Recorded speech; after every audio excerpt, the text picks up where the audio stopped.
Hey, how's it going, guys? My name is Roger, and today I'm going to be comparing the Red Scarlet W versus the Gemini.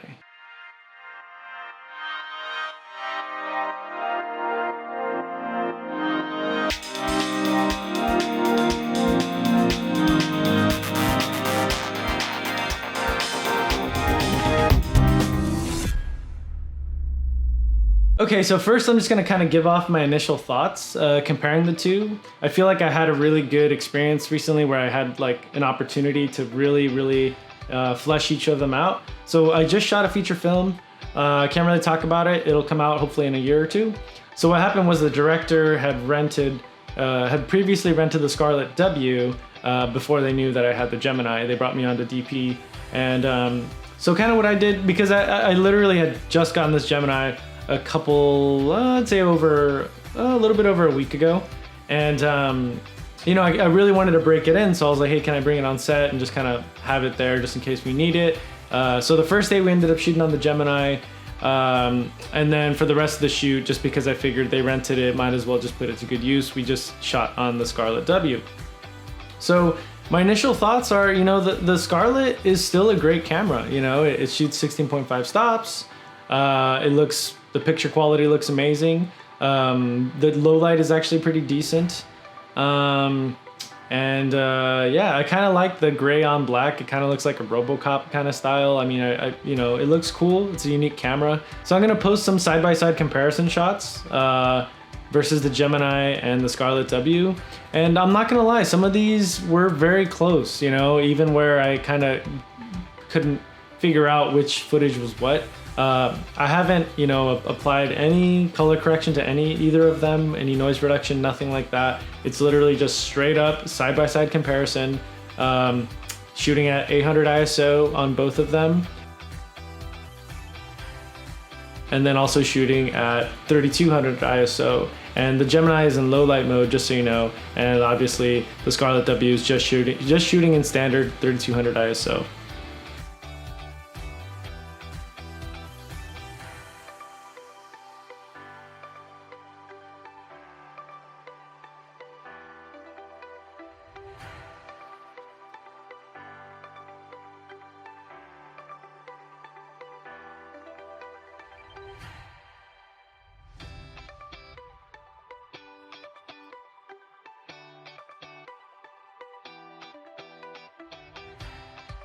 One thing I really like about the Scarlet W is the price. You can find like a pretty decent package right now. If you're really lucky, you can find a great package for like 10 grand that has like a monitor, a memory card. That's honestly if someone's kind of desperate to sell, because right now is the time to buy. If you have some money and you're looking for a good deal, now is the time. I got the most epic deal on my Gemini. You couldn't even believe how much I got it for. But yeah, basically just someone desperate to sell. The time was right, and then the stars aligned, and I couldn't be happier. But the Scarlet W, like I said, fair price. It's a little bit older of a sensor, so it's not as appetizing. I mean, if you go on ShareGrid, people are renting them out for like $100. They're really driving the price down. So Scarlet's always kind of had that name as like, the kid brother to the bigger camera, so when people hear Scarlet, they don't immediately think like, oh, the best of red. They still think it's a red, but they know that it's like, it has kind of like a crutch to it. So that's definitely a downside for the Scarlet. And also when shooting full frame, if you want to, like, the highest frame rate that you can go on the Scarlet is 50 frames per second, which is not bad, but I feel like a lot of clients request 60 frames. So you're definitely gonna be cropping down to at least 4K to get that for them. Whereas the Gemini can go up to 90 frames in 5K, which is amazing because you can do 90 frames in standard mode, you can do it in low light mode, and just that flexibility is amazing. The low light alone is phenomenal. I just shot a music video, full low light mode. This was almost kind of a test for me. The client was really cool, so he gave me a lot of freedoms. So I directed it and I shot.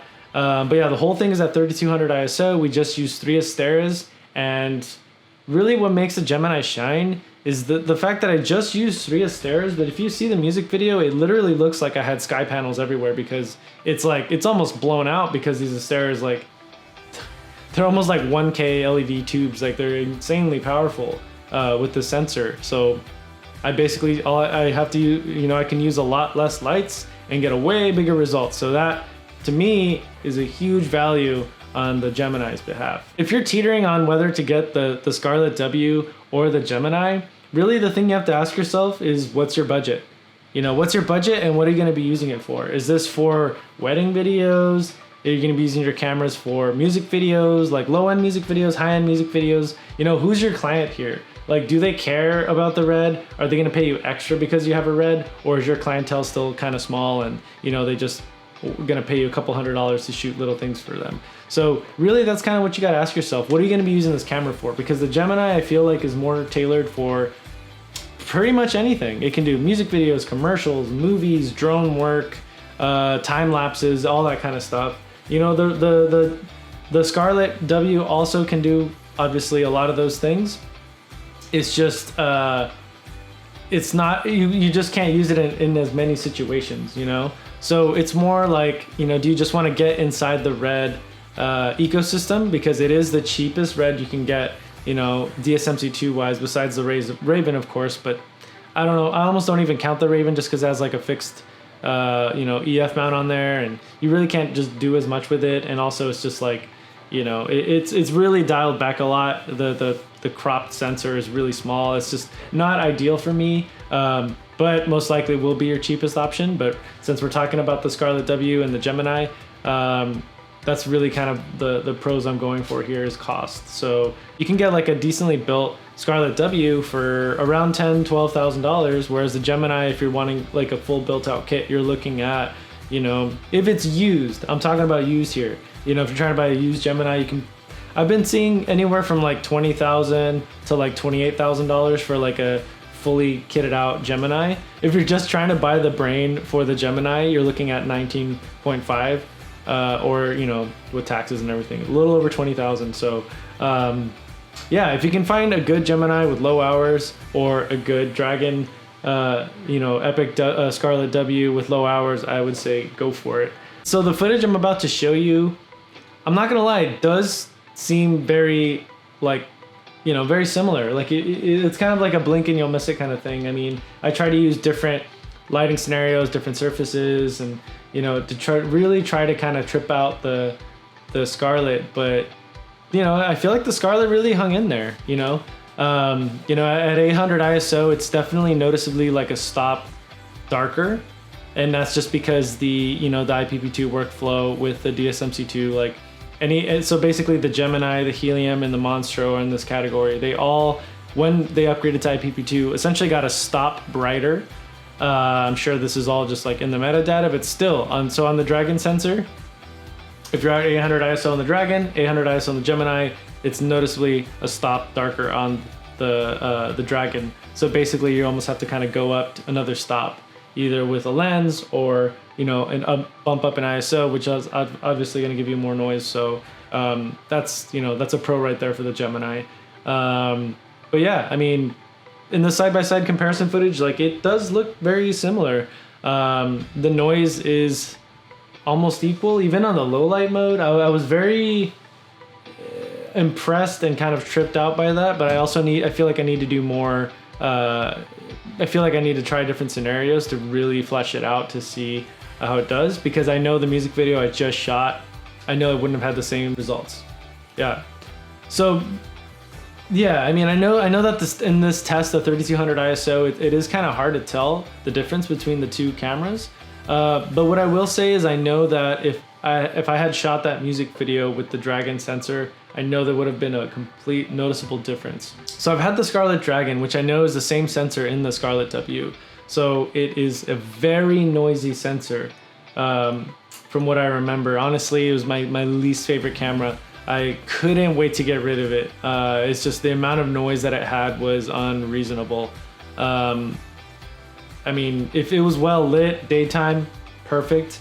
But anytime you shoot dim at all, oh my gosh, was it noisy. But yeah, it seems like they improved it somehow. I don't know if it's the IPP2, I don't know if it's the new pipeline, but the Scarlett W tends to be a lot cleaner.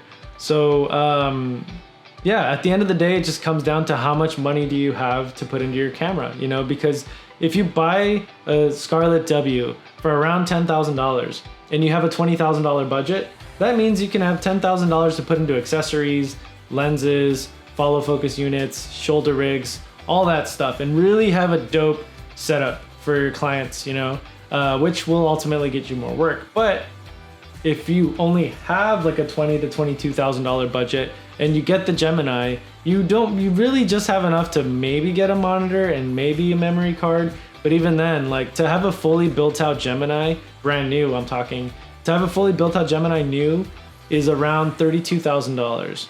So just buying the brain, like I said, is around 20, and then getting the, you know, the V mount expander, memory cards, EF mount or PL mount, you know, side grips, shoulder rig, everything. So, you know what I mean? That's kind of how you have to look at it. Like, okay, there's this $10,000 investment, $10,000 to $12,000. If I buy it used, which for really right now you can only buy the Scarlett W used because Red doesn't sell them anymore.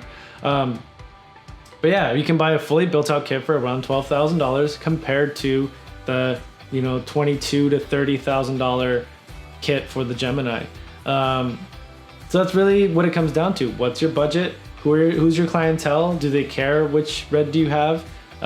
You know, do you care to have like the it camera right now? But yeah, at the end of the day, the Scarlett W is a solid camera. I would recommend it for anyone who's trying to get into the Red ecosystem with like a moderate budget. But if you have the money to get a Gemini, I would say go Gemini all the way. It's a beautiful camera. The image is amazing. The frame rates I love. The low light I love. It's a solid camera, and I know I'm going to be using it for years to come.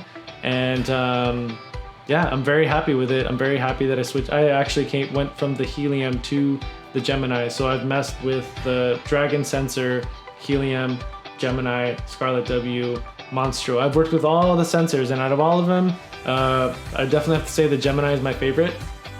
But yeah, those are my thoughts. If you have any questions, definitely comment below. Let me know what you want me to talk about in the future. So look out for these videos coming out. Definitely subscribe if you like this one, and give it a thumbs up or a thumbs down if you didn't like this or you thought it wasn't useful to you. But yeah, take care guys, until next time.